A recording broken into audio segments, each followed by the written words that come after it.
for young people who are considering taking a leap when they have very little responsibility or think, very little to lose, throwing themselves in a situation where they'll fail their way to an education struck me as being so important and so underrated. When you don't have kids or you don't have a house or a mortgage, and it seems like that's exactly what you did. You used failure and risk as a way to self-educate. Yeah, I mean, it's difficult for me to recommend it to everybody listening to this program because not everyone's going to be successful. And obviously you and I have been fortunate that we have had success doing it that way. Some people, and I'm going to put my conservative hat on knowing that the parents may be listening as well. Some people will benefit from having an education degree or whatever to fall back on if they find that they just can't make a go of it in business. But anyway, I think for the two of us, I think being out in the real world, I mean, I learned so much, and it's held me into such good stead throughout my life.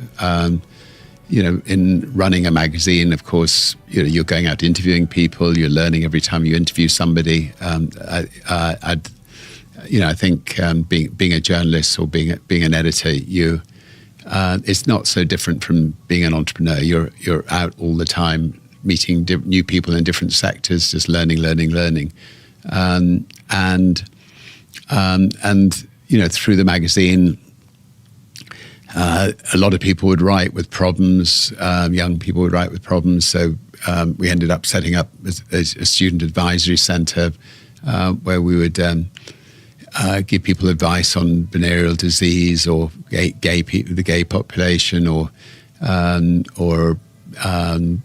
contraceptive advice, abortion advice, psychiatric advice, and just meeting all these people with all these different problems, suicidal mental problems, really opened my mind. It was just a fascinating education, and throughout my life since then, I've spent a lot of my life trying to address some of these issues first of all in a wider sense in London, and now more on a global scale. And but that was that education was so important.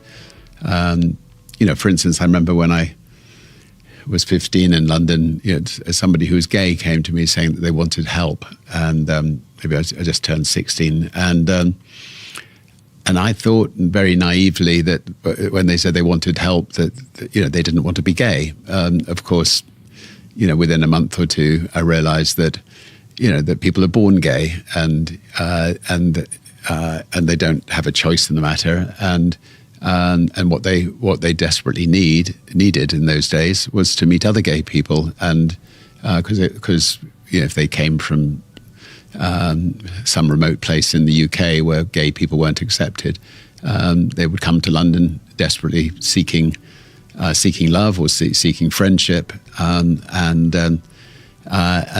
so just little things like that I learned from just being out there listening and doing.